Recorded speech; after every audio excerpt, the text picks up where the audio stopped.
Le Deutéronome au chapitre 16. Observe le mois des épis et célèbre la Pâque en l'honneur de l'Éternel ton Dieu, car c'est dans le mois des épis que l'Éternel ton Dieu t'a fait sortir d'Égypte pendant la nuit.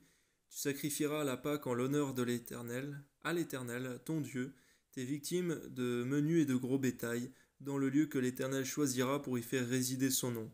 Pendant la fête, tu ne mangeras pas de pain levé, mais tu mangeras 7 jours des pains sans levain, du pain d'affliction, car c'est avec précipitation que tu es sorti du pays d'Égypte. Il en sera ainsi afin que tu te souviennes toute ta vie du jour où tu es sorti d'Égypte.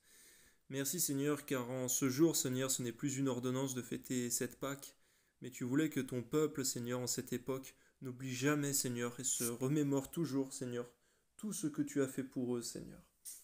Donne-nous aussi de tout nous remémorer ce que tu as fait pour nous, Seigneur.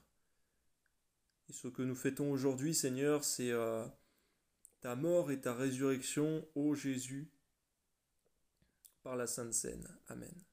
On ne verra point chez toi de levain dans toute l'étendue de ton pays pendant 7 jours, et aucune partie des victimes que tu sacrifieras le soir du premier jour ne sera gardée pendant la nuit jusqu'au matin.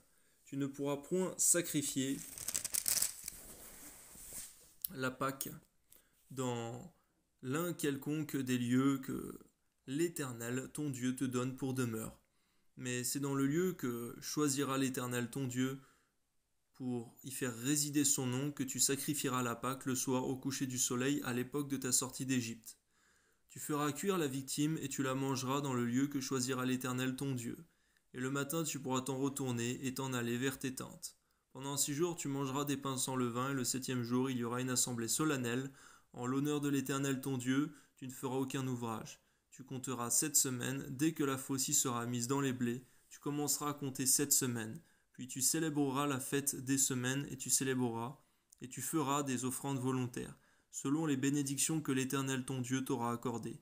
Tu te réjouiras devant l'Éternel ton Dieu, dans le lieu que l'Éternel ton Dieu choisira pour y faire résider son nom, toi, ton fils et ta fille, ton serviteur et ta servante, le Lévite qui sera dans tes portes, et l'étranger, l'orphelin et la veuve qui seront au milieu de toi. Tu te souviendras que tu as été esclave en Égypte, et tu observeras et mettras ces lois en pratique. Tu célébreras la fête des tabernacles pendant 7 jours, quand tu recueilleras le produit de ton aire et de ton pressoir. Tu te réjouiras à cette fête, toi, ton fils et ta fille, ton serviteur et ta servante, et le Lévite, l'étranger, l'orphelin et la veuve qui seront dans tes portes. Tu célébreras la fête pendant 7 jours en l'honneur de l'Éternel, ton Dieu, dans le lieu que choisira l'Éternel, car l'Éternel, ton Dieu, te bénira dans toutes tes récoltes et dans tout le travail de tes mains, et tu te livreras entièrement à la joie. Merci Seigneur pour toutes tes grâces, tous tes bienfaits, au nom de Jésus, Amen. 3 fois par semaine, tous les mâles d'entre vous se présenteront devant l'Éternel ton Dieu, dans le lieu qu'il choisira, à la fête des pains sans levain, à la fête des semaines et à la fête des tabernacles. On ne paraîtra point devant l'Éternel les mains vides. Chacun donnera ce qu'il pourra, selon les bénédictions que l'Éternel ton Dieu lui aura accordées.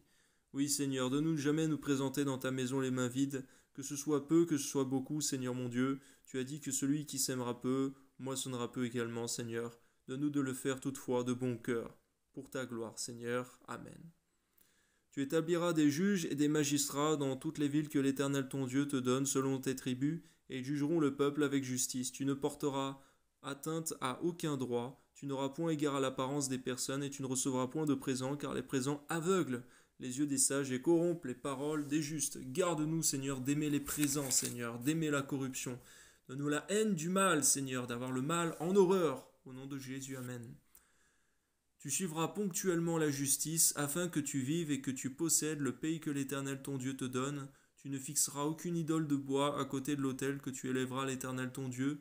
Tu ne te dresseras point des statues qui sont en aversion à l'Éternel ton Dieu. Amen.